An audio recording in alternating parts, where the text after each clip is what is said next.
जय हिंद। आज हम आप लोगों को लेकर आए हैं हिंदी का बहुत ही महत्वपूर्ण टॉपिक, जो क्या है, कहानी से जो 5 अंक का आता है। यह जो आता है कितने नंबर का आता है बच्चा? तो 5 अंक के, और कितने शब्दों में लिखना रहता है? तो 80 शब्दों में इसको लिखना रहता है, ज़्यादा लंबा नहीं लिखना रहता है, क्योंकि आपके हिंदी के पेपर में इतने टॉपिक रहते हैं कि उसको लिखने में ही आपका समय बाध्य रहता है। तो इसको भी ज़्यादा लंबा नहीं लिखा जाता है, इसको एक लिमिट यानी 80 वर्ड या 100 वर्ड शब्दों में इसको लिखा जाता है। तो देखिए, ये जो है कहानी आपको लेकर हम आए हैं बहादुर से, अर्थात बहादुर से जो नायक का चरित्र चित्रण कभी कभी पूछ देता है कि नायक का चरित्र चित्रण बताइए। तो देखिए, बहादुर जो कहानी है अमरकांत जी की कहानी है, जो क्या है, एक चित्र प्रधान कहानी है। यानी उसको ऐसे ढंग से चित्रित किए हैं कि जैसे लगता है कि समाज में जैसे जो घटनाएं चल रही हैं उसके अनुसार ही वो कहानी लिखें, और कहानी ऐसी ही होनी चाहिए जो समाज को क्या करे, प्रेरणा दे। तो देखिए, बहादुर कहानी का पहले हम बता देंगे आपको कहानी इसका पूरा, तो उसका चरित्र चित्रण या उसकी कथा वस्तु या सारांश आपको लिखने में कोई दिक्कत नहीं होगी। तो देखिए, बहादुर कहानी का जो मुख्य पात्र है वो है दिल बहादुर और निर्मला। तो देखिए, दिल बहादुर एक जो है नेपाली लड़का है, जो जिसकी उम्र लगभग 12 से 13 साल का है। और वो क्या है, उसकी माता जो है बहुत ही निर्दयी है। निर्दयी का मतलब कि उसको खाने पीने के लिए नहीं देती हैं, दिन भर काम कराना, काम करेगा फिर भी उसको डांट खाना, माने हर तरह से वो बच्चा क्या रहता था, त्रस्त रहता था अपनी माँ से। तो देखिए, वो भी एक है कैसा, मध्यम वर्ग का परिवार है। दिल बहादुर का जो घर है एक बहुत ही गरीब बच्चा है, नेपाल का रहने वाला है। तो जाहिर सी बात है, उसकी माँ जो चाहती थी कि ये दिन भर काम करे और खाने में उसको कुछ नहीं मिलता था, क्योंकि उसकी माता जो थी निर्दयी थी, कठोर व्यवहार की थी, जिसकी वजह से एक दिन उसके मन में कोई हताश आ गई, जिसके कारण वो क्या किया, घर छोड़कर भाग गया। अब घर छोड़कर भाग गया तब उसको रहने की समस्या हो गई। तो उधर थी एक निर्मला, जो मध्यम परिवार की भी एक लड़की है, जिसका शौक है कि हमारे घर नौकर रहे, हमारे घर नौकर चाकर रहे, जो खाना वाना हमको घर पर ही सभी लोगों को दे, हम लोगों का सारा काम वो करे। तो वहीं पर भेंट हो जाता है किससे, बहादुर से। तो जिसका नाम है दिल बहादुर, वो लड़के से भेंट हो जाता है। अब वो लड़के को अपने घर ले जाती है काम करने के लिए।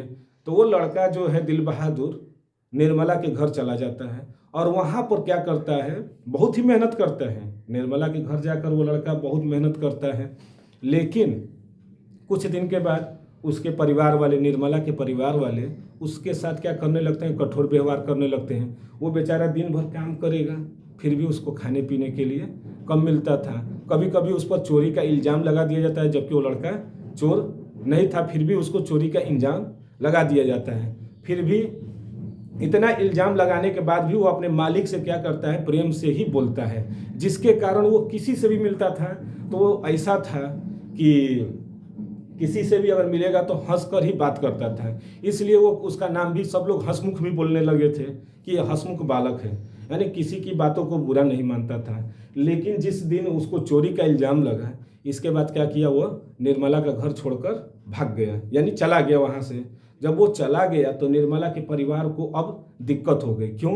क्योंकि अब उसको तो उसके परिवार वाले को आदी हो गया कि भाई हमको जैसे नौकर हैं तो चाय पानी खाना वाना जो भी चीज़ें हैं सब उसको बेड पर ही मिल जाते थे बिना काम किए। लेकिन अब वो तो चला गया, तब उसके घर वाले अफसोस करने लगते हैं और सोचते हैं कि दिल बहादुर कहीं अगर मिल जाए तो हम उसको अपने घर ले आएँ और फिर उसको कभी हम लोग डांटेंगे नहीं। तो आइए देखते हैं कैसे लिखा जाता है। ये तो उसकी कहानी थी, लेकिन अब उसको कैसे लिखा जाता है। तो देखिए क्या पूछता है कि दिल बहादुर का चरित्र चित्रण।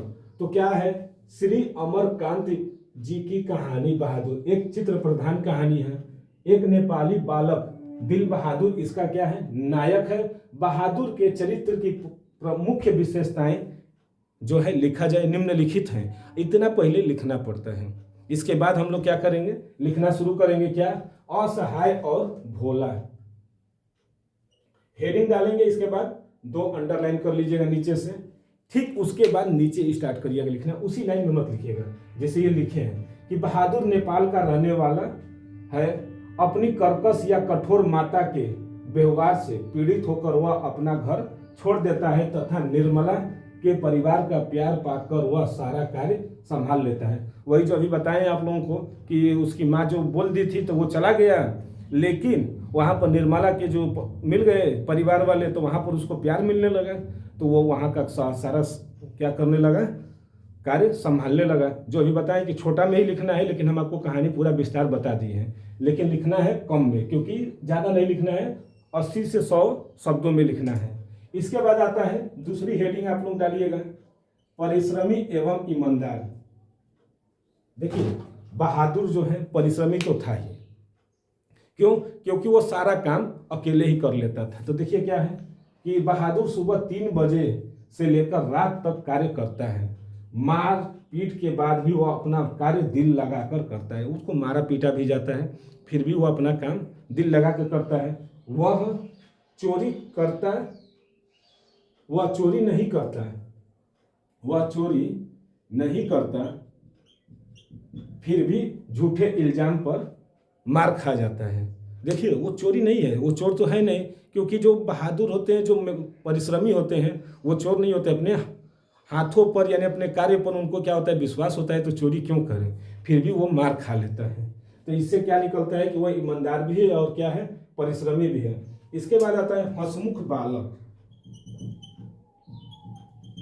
देखिए बहादुर जो है हंसमुख और भोला बालक है, बहुत ही सीधा, लेकिन वो हर किसी से बात करता था तो कैसे करता था, हंसकर। कोई उसको कुछ भी बोल देता था फिर भी वो हंसकर ही बात करता था। बच्चों के पूछने पर अपना नाम दिल बहादुर बताकर हंसने लगता था। देखिए अगर उससे कोई पूछता था कि अपना नाम बताओ तो वो अपना नाम दिल बहादुर बताता था। वह अपने मालिक के साथ भी मुस्कुराकर बात करता है, यानी उसके साथ जो इतना दुर्व्यवहार होने के बाद भी वो अपने मालिक से क्या करता था, हंसकर ही बात करता था। तो ये क्या थे दिल बहादुर के अभी जो मेन टॉपिक है वो बता दिए। इसका अगला टॉपिक हम बताते हैं, तब तक इसका एक स्क्रीनशॉट ले लीजिए।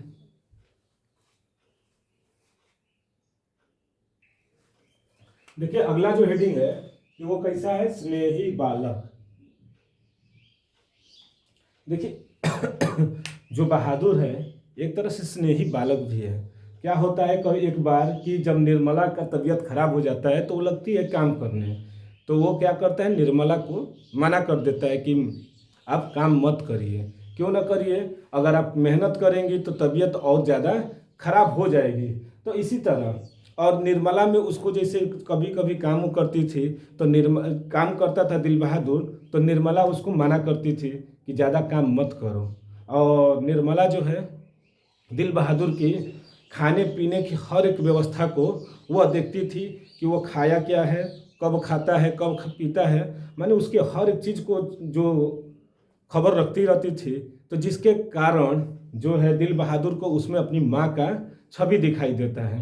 तो देखिए क्या है कि बहादुर स्नेही बालक है, जो भाई स्नेही तो है ही। निर्मला बहादुर के खाने पीने का बहुत ध्यान रखती थी।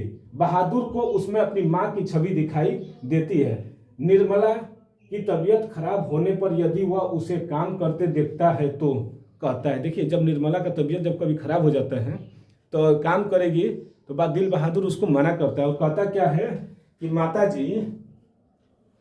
जी मेहनत मत करो। क्यों? क्योंकि तकलीफ बढ़ जाएगी।